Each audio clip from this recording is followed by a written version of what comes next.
Hello, welcome back to Extraterrestrial Resources. Today we go through the final part of the course, part 4. During the previous lecture, we have seen the distribution of elements within different planetary bodies and other celestial objects in the solar system. Today we are going to focus on the moon. Why mining the moon? Well, there is a practical interest in solar system exploration to go back to the moon and use it. This is a citation from an article published in The Guardian last month. NASA has indicated that missions further afield to Mars, for instance, will require the use of locally mined resources. That means NASA has planned to go back to the moon and use it as a base and use the resources they can find there. Why?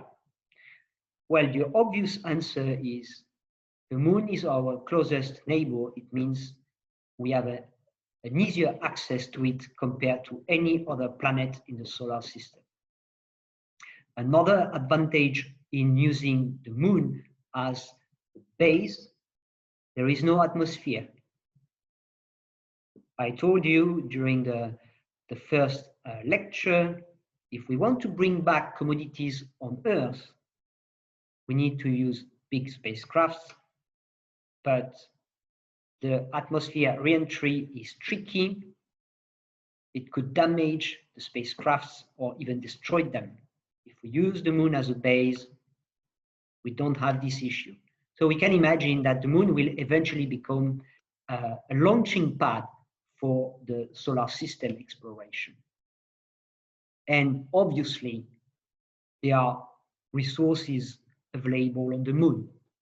If we implement in situ resource utilization, if we use the resources we find on the moon, we can build spacecrafts, we can build stations at the surface of the planet or orbiting the planet, orbiting Earth. We can build fuel storages, we can use the resources to produce rocket fuel. That means the moon will eventually become a petrol station, the first step to go further out in the solar system. But before that, we need to understand what are the resources, how they formed, where they are located. And this is directly connected to the formation of the moon and its early history. Keep in mind, the moon has no recent magmatic activity, no plate tectonics, no atmosphere. That means formation of resources is directly related to its initial formation and its early history. Let's have a look. The first step is the formation of the moon. It's a very chaotic process. It occurred about 4,500 million years ago, and it was a giant impact between a Mars-sized object and Earth. A massive collision. The consequence of this is the volatiles, most of them at least, are gone, but refractory elements remain. So that was the first process.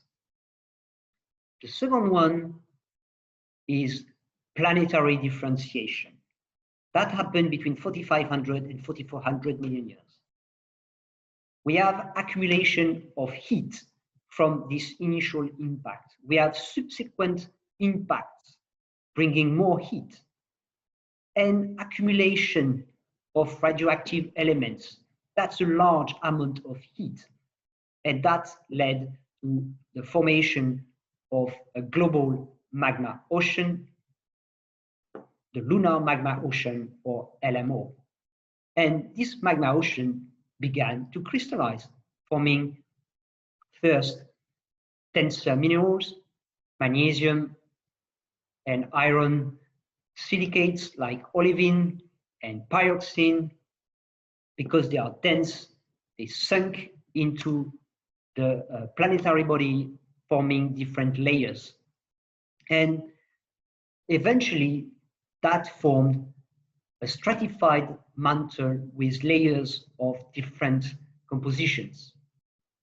At some point, we start crystallizing plagioclase, anorthite, which is the calcium-rich plagioclase. But anorthite is less dense than the remaining liquid, and it formed a compact crystal framework floating on the top of this liquid. And then we have formation of crust formed by this framework of plagioclase. That's the anorthositic crust of the moon. Then we have a third process, a third step in the early history of the moon. That's the meteoritic bombardment. It started as soon as the planetary body was formed. So it started about 4,500 million years ago. And we have an intense phase of bombardment between 4,100 and 3,800 million years. It formed very large craters. You can see them on the map here. We call them basins, and they will be eventually filled by basalts. I will talk about that in a minute. But the consequence of this early heavy bombardment is the formation of large volumes of debris. And they were deposited on the surface of the planet. And that formed what we call the lunar regolith. The regolith is a layer of dust and rubble that covers the entire surface of the planet. So we have this intense phase of meteoritic bombardment, but regolith formation is still ongoing. We have a constant bombardment of meteorites on the moon. So the regolith is constantly reworked by a meteoritic impact. This is what we call the gardening.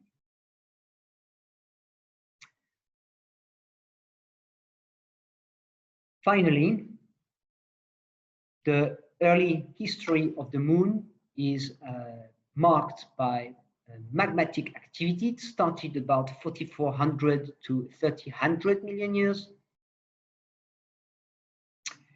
And this magmatism is related to a mantle melting. We have basalt production, and they were emitted, these basalts were emitted at the surface of the planet,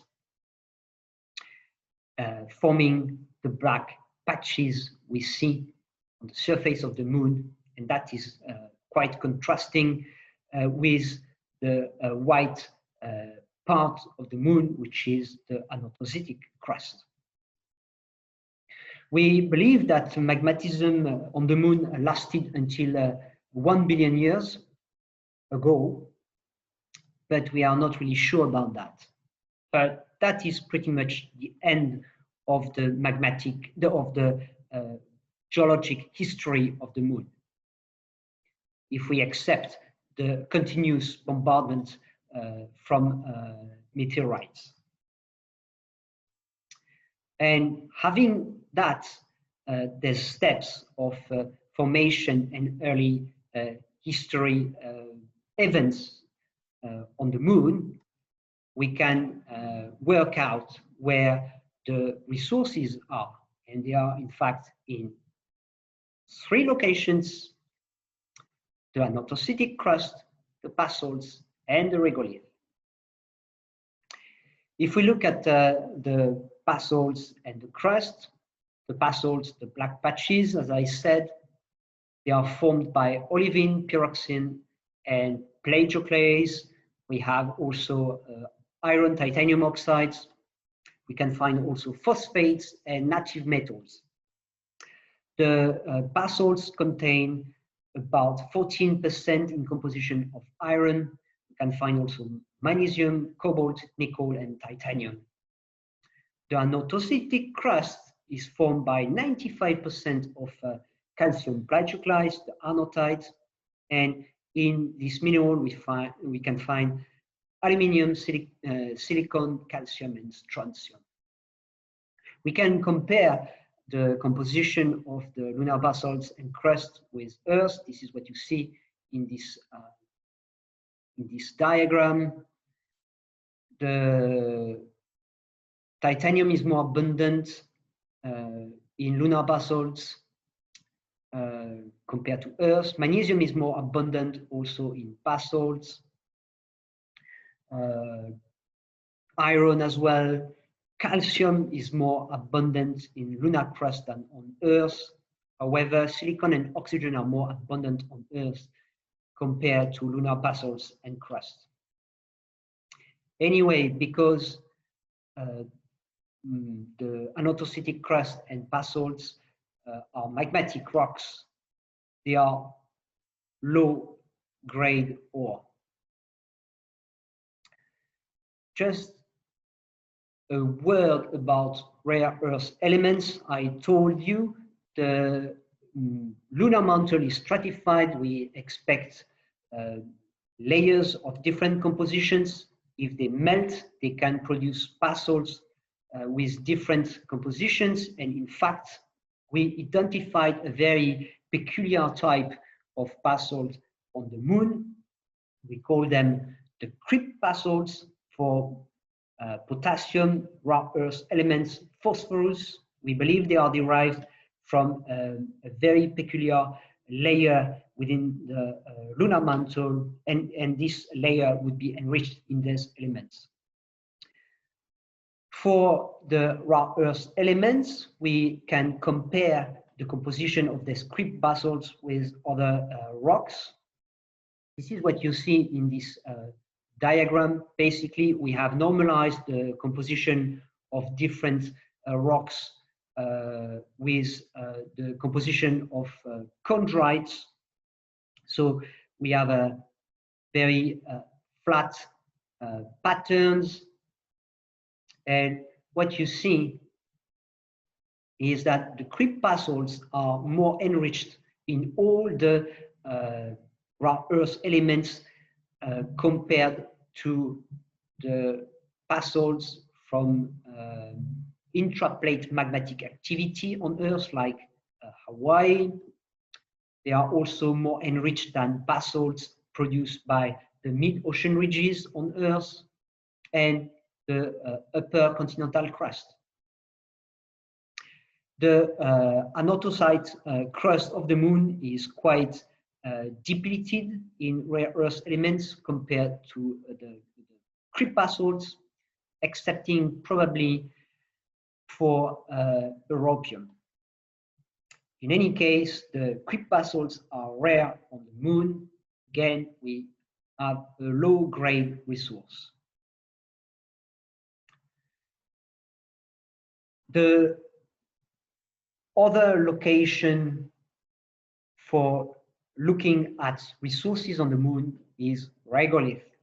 Most of the elements present in the regoliths are originated from either the anorthositic crust or basalt. That means lithophile elements, silicon, magnesium, calcium, manganese, titanium, and rare earth elements, but also oxygen that was brought from Earth.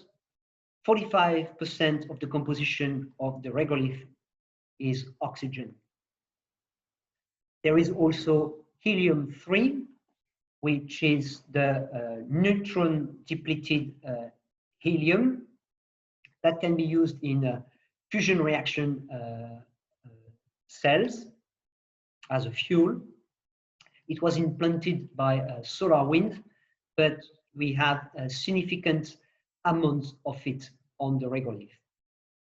The space probes have identified also volatiles in shadow craters on the moon, methane, ammonia, and carbon dioxide. But the most important one is water. And there is a clear push to go back to the moon and look at water. This is an illustration of the Artemis exploration program from NASA, and they are really keen to find water on the moon. The space probes did a good job in identifying resources on the surface of the moon, in particular ilmenite, which is an iron titanium oxide, contains also magnesium and manganese. That's the most important ore for titanium on Earth, and we can find significant amount of it in the regolith, up to 10%. And finally, on the regolith, we have thorium. If we compare with the concentration in the crust of Earth, 4 to 6 ppm. In the lunar soil, we have 5 to 12 ppm. This is concentrated in this specific area, but because it is in the soil, that means we don't have to dig. And now that is the conclusion of this course. So the first conclusion is exploiting the extraterrestrial resources is not sci-fi anymore. We have abundant resources out there, so we can potentially use them.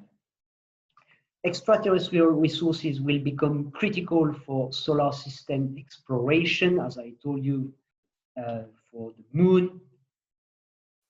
We might need these resources to build spacecrafts, to build bases, to build space stations. And in this case, the resources will be no longer resources, but they will be actively used, mined, and they will be reserves. There is also a strong push in space technology, and technologies are actively developed to send man back in space, in particular on the moon, and that eventually will lead to using extraterrestrial resources if we want to go further out. And that is quite included in a general context of renewed interest for space exploration. Many national space agencies are developing programs to go back in space and use the available resources. NASA, but also the Chinese Space Agency. Private companies are also looking at going back in space and using resources out there. And to illustrate that, that's an image from the Artemis program developed by NASA to go back soon on the moon and use resources, and using the moon as a step to go on Mars and further out. But how we can do that, and that is the future of mining, and that is automation. Eventually, we will use the resources in the solar system using automated machinery that will reduce the risk of having accidents and losing crews. We are already using automated machinery in mines, in open pit operations in Western Australia, and also underground operations like in Kiruna in Sweden. So that would be a way to make extraterrestrial resources available for us. But I need to show you drawbacks of all of this. The present technology is not ready yet, so we have to wait. It's still it is still economically not efficient. We will keep mining Earth for at least several decades. And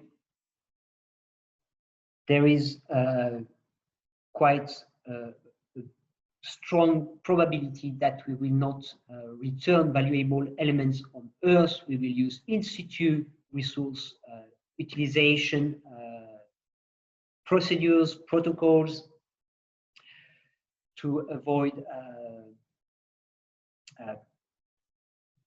accidents and limit